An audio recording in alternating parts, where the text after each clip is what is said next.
축복해 주시기 바랍니다. 자, 오늘 데살로니가전서 5장 16절부터 18절까지 말씀으로 우리를 향하신 하나님의 뜻, 우리를 향하신 하나님의 뜻, 이런 제목으로 말씀을 나누고자 합니다. 바울은 디모데에게 어려움에 빠진 데살로니가 교회 상황을 전해 들었습니다.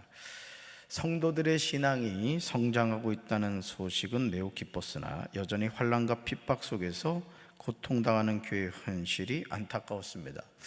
여러분, 우리가 편지를 왜 쓰죠? 편지는 안부에 대한 편지도 있지만 또 누군가 보낸 편지에 대한 답장의 성격이 있죠. 그러니까 여러분, 사도 바울이 다양한 편지를 썼던 것은 각 교회의 상황에 대한 대답이라고 할 수가 있습니다. 그래서 이 데살로니가 전서나 후서도 데살로니가 교회를 향한 바울의 어떤 답을 주는 그런 편지인 거죠. 바울은 교회가 굳건하게 성장하여 하나님의 뜻을 이루는 건강한 공동체가 되도록 편지를 썼습니다. 그렇기 때문에 우리는 이 바울 서신을 통해서 바울이 무엇을 이야기하고 있는가를 잘 깨달아야 됩니다. 그리고 물론 바울이 데살로니가 교회를 향해서 쓴 편지지만 그 편지는 오늘 우리 교회를 향한 편지이기도 하다, 이걸 깨달으셔야 됩니다. 자, 질문 볼까요?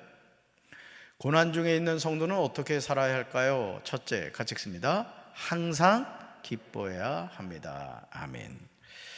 데살로니가 교회가 겪는 현실은 핍박 그 자체였습니다. 사실 교회는 핍박 없이 세워지지 않습니다. 함께 신앙생활을 하던 성도가 순교했고요, 남은 성도들은 비슷한 위험에 처해 있었습니다. 여러분 아십니까? 지금 저 아프리카에 나이지리아라는 나라가 있습니다. 그 나라가 인구의 35%인가가 기독교인이라고 해요. 3명 가운데 1명이 기독교인이라는 얘기죠. 그런데 지금 매일 15명인가가 순교를 당한답니다. 예수를 믿는다는 것 때문에. 그래서 몇 년 사이에 순교를 당해서 죽은 사람이 5,000명이 넘는다 그러죠. 그러니까 지금도 예수 믿는다는 것 때문에 사실은 이 지구촌에서 순교당하는 사람이 많습니다. 이거는 좀 난외의 얘기일 수 있습니다만은 지금 대구라는 곳에 이슬람 사원이 세워지게 됐습니다. 이 법원에서 대법원에서 그거에 대해서 이제 판결을 한 거예요. 판결을. 주민들이 반대를 했습니다. 이슬람 사원이 들어오면 이제 시끄러워진다, 땅값이 떨어진다, 여러 가지 이유를 대면서 사실은 그거를 못하도록 했는데 대법원에서 이제 종교의 자유에 대한 부분을 얘기하면서 사실 허용했거든요. 그럼 여러분 한번 생각해 보세요. 그런 논리로 친다면 사우디아라비아에 교회 지을 수 있습니까? 못 짓죠. 그러니까 우리나라 이 법이라는 것이 형평성의 문제나 이런 거에 있어서 참 문제가 많습니다. 이 법관이나 이 판사들이나 검사들이 이런 어떤 의식을 가져야 되는데 그 사람들은 그런 거 신경 안 쓰니까요, 그죠? 홍준표라는 사람도 지금 대구에서 신천지가 10만 수료식을 하겠다 해가지고 지금 대구가 지금 발칵 뒤집혔다 그래요. 코로나19 그때 아주 그냥 다 퍼뜨렸잖아요, 그 신천지에서. 그랬더니 이 홍준표라는 사람이 종교의 자유다, 이 정신 나간 놈이죠. 그렇게 이제 이야기한 거를 제가 봤습니다. 자, 이 데살로니가 교회가 핍박을 당하고 있었고 순교당했고 위험에 처해 있었다는 거예요. 그런데 이런 현실에 데살로니가 성도들에게 바울은 뭐라고 이야기하느냐? 따라합시다. 항상 기뻐하라. 항상 기뻐하라. 바울이 기뻐할 수 없는 상황에 있을지라도 기뻐해야 된다고 권면한 것은 성도의 기쁨은 상황에 따라 좌우되는 세상적 기쁨이 아니기 때문입니다. 이게 참 중요하죠.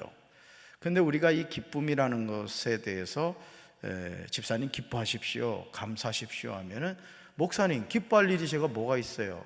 어떤 기뻐해야 할 어떤 조건, 상황 이런 거를 우리는 생각하는데 바울은 기뻐할 수 없는 상황에서도 기뻐해야 된다. 이 기쁨은 예수 안에서 이루어지는 영적인 기쁨을 의미합니다.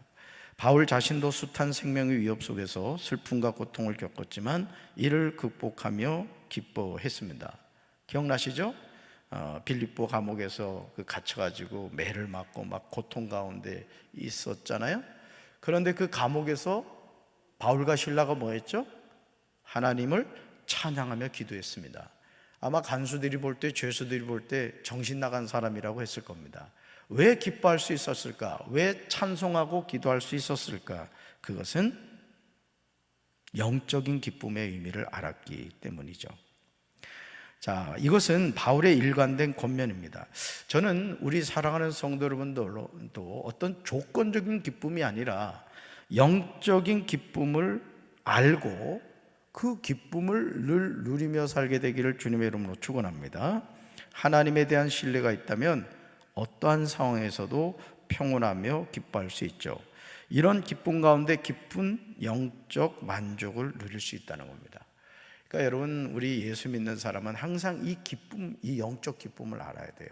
그게 하나님 자녀로서 이 세상을 승리하는 비결입니다. 둘째 볼까요? 고난 중에 있는 성도는 어떻게 살아야 할까요? 둘째, 같이 읽습니다. 쉬지 말고 기도해야 합니다. 아멘. 성도는 하나님과 지속적인 교제를 하며 살아야 됩니다. 이는 날마다 하나님의 임재 안에 있어야 한다는 것이며 우리는 이것이 가능하도록 기도해야 한다는 거죠. 여러분, 기도는 하나님과 뭐라 그랬죠? 대화하는 겁니다. 자녀도 부모님과 평소에 도란도란 얘기를 잘 나누는 자녀는 언제든지 서스럼 없이 부모님과 이야기할 수 있습니다. 그런데 평소에 부모님과 이야기 안 하던 자녀가 아버지하고 어머니하고 뭔가 얘기하려고 그러면은 괜히 어색하고 이게 대화가 진행이 안 되는 것을 보게 되죠. 여러분, 이 기도 생활도 마찬가지입니다.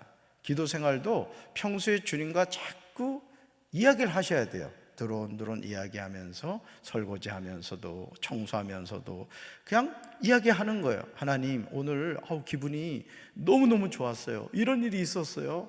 세상에 마당을 쓸다 보니까 세상에 100원짜리 동전이 3개나 있었지 뭐예요. 너무 좋았어요. 다음에는 5만 원권 몇 장 있었으면 좋겠어요. 이제 예를 들어서 이렇게 이야기를 하란 얘기죠. 그러면 그 대화는 더 깊어집니다. 부부 사이도 그렇거든요. 부부 사이도 자꾸 이야기하다 보면은 더 깊은 대화를 나눌 수 있는 것과 마찬가지라는 거죠. 바울이 성도들에게 기도하라고 가르친 것은 기도가 힘겨운 인생을 지탱하도록 힘을 주기 때문입니다. 여러분, 하나님의 자녀가 기도하지 않고 살아갈 수 있을까요? 그건 정말 불가능한 일입니다. 그렇다고 생각하는 사람은 이유는 한 가지예요. 기도하지 않기 때문에 그렇습니다. 그러니까 우리의 삶 자체가 뭐가 뒷받침되어야 된다? 기도가 뒷받침되어야 된다라는 거죠. 쉬지 말고 기도하라는 말은 아무 일도 하지 말고 온종일 기도하라는 말이 아닙니다. 일정한 시간에 마음을 들여 기도하고 그 외의 시간에는 기도하는 마음으로 정한 시간에 마음을 들여 기도하고 그 외의 시간에는 기도하는 마음으로 살라는 뜻이에요. 그러니까 여러분, 하나님과 자꾸 대화하십시오. 아멘? 그냥 얘기하세요. 예를 들어 여러분이 미장원에 갔는데 머리가 이쁘게 나왔다. 그럼 거울 보면서 그러는 거예요. 여러분, 하나님이 여러분 뭐가 되시죠? 아빠, 아버지죠? 그럼 거울 보면 얘기하는 거예요. 아빠, 머리 예쁘게 나왔죠? 오늘 기분 짱이에요. 아빠도 그러세요? 거울 보면서 이제 그러는 거죠. 그러면 때로는 내가 좀 이렇게 됐구나 이런 생각도 들지만은 그게 정상적인 겁니다. 우리가 어색하게 느끼지만은 여러분, 우리가 하나님의 어떤 실존을 인정한다는 것은 그런 거예요. 사실은 같이 이야기하고 그 하나님을 내 삶의 중심으로 자꾸 모셔오는 거죠. 주님의 어떤 일을 할 때도 항상 하나님이 어떻게 하면 좋을까요? 더 좋은 방법이 없을까요? 도와주셔야 돼요. 이렇게 자꾸 이야기하라는 거죠. 그러면 하나님이 여러분의 그 마음을 기뻐하시는 거예요. 아멘? 그런 성도의 삶이 되어야 됩니다. 자, 기도하는 마음으로 사는 성도가 쉬지 않고 기도하는 성도라는 거죠. 인간은 연약하여 자주 아파하고 쉽게 힘들어합니다. 낙심한 우리가 다시 일어설 방법이 뭐냐? 기도밖에 없다는 거예요. 여러분, 기도에 투자하십시오. 기도에 투자해야 돼요. 여러분 일생에서 제일 확실한 보장이 약속되어 있는 게 뭐냐? 기도입니다. 기도. 특별히 여러분 자녀를 위한 기도에 적립을 하십시오. 여러분 자신을 위해서도 마찬가지예요. 여러분 자신을 위해서도. 그러니까 죽음에 대한 기도의 적립도 하시고, 또 여러분 자녀의 어떤 삶에 대한 기도의 적립, 또 손자 손녀들 있잖아요. 그 이름을 불러가면서 그 아이를 향해서 하나님께 기도 적립을 해 놓으시라는 거죠. 아마 우리 성도님들 가운데 조금 과하신 분들은 손자 손녀 이름으로 통장을 만들어주는 분들이 있을 겁니다. 그렇죠? 뭐 학비에 쓰라고, 또는 뭐 필요한 데 쓰라고 이렇게 적립해 주는 분이 있을 겁니다. 참 좋은 일입니다. 그러나 그거보다 더 좋은 게 있습니다. 기도 적립입니다. 그 자녀의 이름을 불러가며 할 때 하나님이 그거 여러분 적립한 거 꼭 찾습니다. 험한 세상에서 하나님과 멀어지게 하는 것들을 물리치려면 쉬지 말고 기도하는 것뿐이라는 거예요. 그러니까 여러분 하나님을 가까이 함이 복입니다. 아멘. 이 세상에서 하나님을 가까이서 망하는 사람이 없습니다. 하나님 멀어지면 정말 우리 인생은 힘들어지는 거죠. 여러분 둘째 아들이 부모님 아버지한테 유산 물려받아가지고 이웃 나라 가서 뭐 했죠? 허랑방탕해서 거지 됐습니다. 상거지 됐습니다. 여러분 이 세상에서 우리가 살아가는 삶도요, 하나님 떠나면 우리는요 거지 됩니다. 영적인 거지가 돼요. 그럼요. 그러니까 여러분들이 기도는 뭐다? 하나님과 교제하는 거다. 하나님을 가까이 하는 거다. 그러니까 기도를 많이 해야 돼요, 많이 해야 돼요? 무지하게 많이 해야 됩니다. 그게 여러분들의 삶이 복된 삶이 되는 비결이죠. 셋째 볼까요? 고난 중에 있는 성도는 어떻게 살아야 할까요? 셋째 같이 읽습니다. 모든 일에 감사해야 합니다. 아멘. 범사에 감사라는 권면은 기쁜 일이 있어도 감사하고 슬픈 일이 있어도 감사라는 뜻이죠. 여러분 제가 손양원 목사님 그 기도에 대해서 감사의 내용 읽어드렸죠? 우리가 말씀 통해서 봤단 말이에요. 여러분 그 제정신입니까? 자기 생때 같은 그것도 잘생긴 두 아들이 빨갱이한테 아주 처참하게 총살당해서 죽었어요. 그러면 우리가 느껴야 될 보통의 감정은 뭐죠? 원한이죠. 분노죠. 그렇죠. 아주 그냥 아작을 내버려야 된단 말이에요. 그죠? 믹서기에 갈아 넣어도 시원찮단 말이에요. 그런데 손양원 목사님은 오히려 자신의 두 아들이 아무나 할 수 없는 순교를 당했다는 것에 대해서 하나님께 감사하는 것을 보게 되죠. 기쁘고 행복한 일에는 당연히 감사할 수 있지만 슬프고 아픈 일에는 감사하기 어려운 것이 우리의 본성이에요. 그러니까 여러분, 이 감사하는 걸 보면은 이제 그 사람의 믿음을 볼 수 있습니다. 이번 주일이 이제 추수감사주의이긴 합니다만은 여러분들이 하나님께 감사할 때 무슨 적선하듯이 그렇게 하지 마십시오. 정말 진정한 마음으로 올 한 해를 돌이켜보면서 감사하는 마음을 가지면 좋겠어요. 여러분 이 앞에 지금 이 쌀이 이렇게 있습니다만은 이 두 분 권사님이 이거 봉헌한 거거든요. 농사 이렇게 지어가지고 쌀 한 포대 하나님께 바친다는 것도 쉽지 않습니다. 근데 이렇게 엄청난 양의 쌀을 하나님께 봉헌한다. 이건 제가 볼 때 그 권사님은 하나님을 향한 어떤 신앙의 고백이라고 저는 생각합니다. 저는 우리 사랑하는 성도 여러분들에도 그런 감사의 고백이 있게 되길 주님의 이름으로 축원합니다. 여러분 감사라고 하는 이유는 그것이 하나님께서 우리에게 바라시는 모습이고 어려운 중에 역사하시는 하나님의 뜻이 있기 때문입니다. 하나님의 뜻은 우리의 경험과 판단보다 옳고 우리가 구하는 유익보다 더 풍성하다는 거죠. 바울은 5장 전체에서 데살로니가 교회가 지도자를 중심으로 어려움을 이겨내서 건강한 공동체로 성장하기를 원했습니다. 저는 우리 교회가 담임 목사를 중심으로 하나 되어서 건강한 믿음의 공동체가 되기를 주님의 이름으로 축원합니다. 아멘. 여러분 모두가 담임 목사의 좋은 동역자가 되십시오. 물론 저는 하나님의 동역자가 될 겁니다. 여러분도 마찬가지예요. 그러나 우리 교회가 담임 목사 중심으로 하나가 되어서 하나님의 꿈과 비전을 향해 나갈 때요, 못할 일이 없어요. 못할 일이. 그래서 제가 장로님들한테도 드렸던 말씀을 여러분들에게도 드리면, 박재진이가 강경제일교 담임 목사를 했을 때, 아무개 장로가 강경제일교 장로일 때, 아무개 권사가, 아무개 집사가, 아무개 성도가 강경제일교 있을 때 교회가 가장 건강하고 가장 부흥하는 교회가 되어야 되겠다. 여러분, 이런 꿈을 가지시라 이거예요. 에이, 아멘 하는 거 봐. 이런 꿈을 가지시라고요. 에이, 아멘 이래야지. 아멘. 이런 꿈을 가지시라고요. 여기 충청도라는 걸 제가 자꾸 생각하게 돼요. 자, 그러기 위해서는 신앙의 위인들처럼 늘 감사하면서 살아야 돼요. 따라합시다. 감사합니다. 감사합니다. 그저 감사합니다. 자, 이것이 하나님의 뜻이라는 거예요. 여러분, 오늘 예를 들어 저녁을 드셨다. 근데 아무 문제 없이 그 음식이 소화가 됐다. 감사한 일이에요? 감사한 일이에요? 엄청 감사한 일입니다. 자, 그런데 예를 들어 저녁을 먹었는데 얹힌 것 같아요. 그래서 가스알명수를 먹었는데도 영 시원찮아. 소화제를 먹었는데도 영 시원찮아. 예를 들어서, 자, 그때 우리가 뭘 깨닫죠? 아, 소화 잘 되는 거 감사한 일이구나. 이걸 깨닫게 되죠. 그러니까 지혜로운 인생은 어떤 상황이 주어지기 전에 감사할 줄 아는 거예요. 아멘? 이게 영적인 감사의 비결입니다. 저는 우리 사랑하는 성도 여러분들이 아파가지고 감사하지 말고, 망해가지고 감사하지 말고, 하나님이 여러분들에게 축복하실 때, 여러분들에게 평범한 일상처럼 보이지만 하나님이 은혜 베풀어 주실 때 아주 여러분의 입술에 감사로 도배를 하시기 바라요. 아멘. 가족 간에도 그렇습니다. 가족 간에도 당신이 함께해서 나는 감사해. 얘들아, 너희들이 건강하게 커져서 감사하구나. 아주 입에 감사를 그냥 붙여놓고 사십시오. 그 감사가 축복으로 이어지게 될 줄로 믿습니다. 여러분, 결국 어떤 상황에서도 감사를 잊지 않는 성도가 하나님의 은혜 가운데 거하게 된다는 거죠.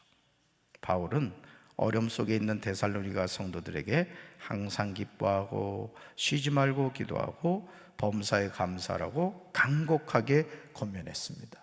이 세 가지는 성도 자신과 공동체를 위해 반드시 가져야 하는 모습이에요.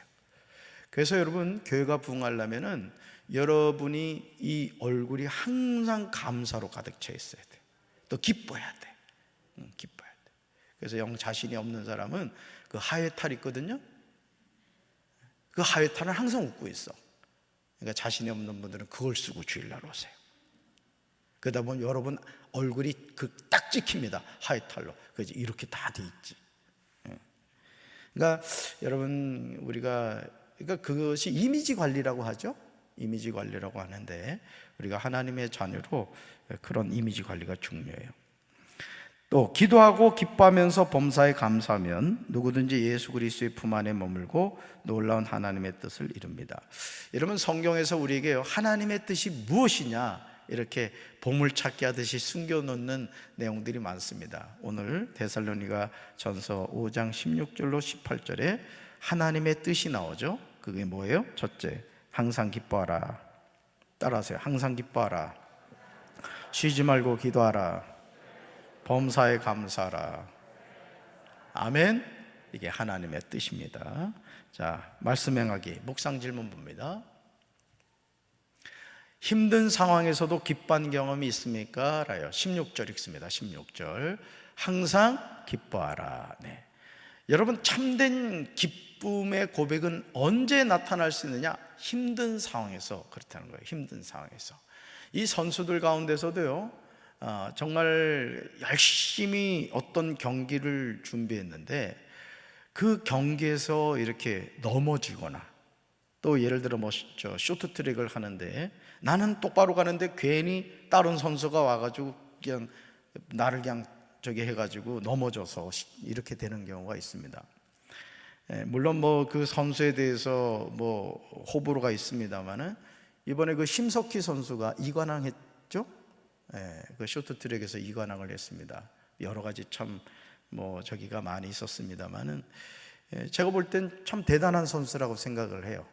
여러 가지 그런 인성에 대한 얘기도 있고 했습니다만, 그럼에도 어쨌든 다시 일어났다는 건 대단한 거죠. 저는 우리 사랑하는 성도 여러분들이 힘든 상황에서 더 기뻐하시기 바라요. 아멘. 가난할수록 더 아주 부유한 것처럼 하시고요, 또 여러분이 힘들수록 더 이렇게 하나님을 바라보는 믿음을 가져야 돼요. 자, 두 번째 볼까요? 시간을 정하여 기도하고 있습니까? 17절 같이 읽습니다. 쉬지 말고 기도하라. 아멘. 그러니까 기도라는 것을 자꾸 여러분들이 어떤 종교적인 행위로 생각하면 안 됩니다. 기도는 하나님과 뭐라고요? 대화입니다. 자동차를 타고 가면서도 하나님과 대화할 수 있잖아요. 그렇죠? 어디에서나 대화할 수 있다고요.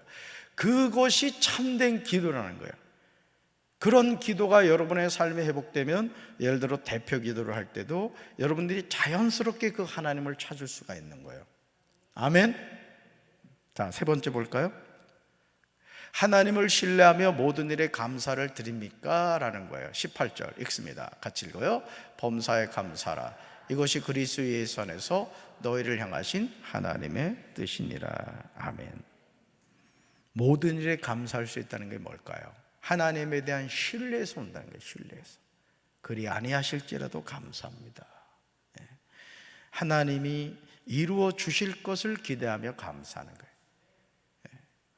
힘들고 어려울수록 더 감사하는 거예요. 사실 이게 참된 감사라는 거죠. 삶의 적용 볼까요? 우리를 향한 하나님의 뜻을 실천해 봅시다. 고난 중에서도 기뻐하기, 이웃을 위해 기도하기, 감사의 기록 남기기 등. 여러분, 그 오프라 윈프리 아마 아실 겁니다. 아주 지금은 안 합니다만은 세계적인 토크 여왕이잖아요.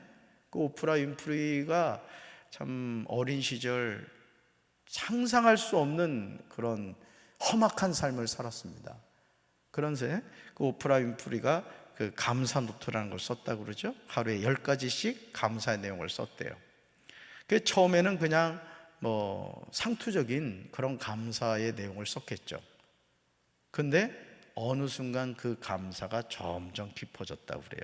그러면서 오프라 윈프리가 오늘 자신이 존재할 수 있었던 이유는 감사 노트에 있었다, 그 얘기를 했습니다.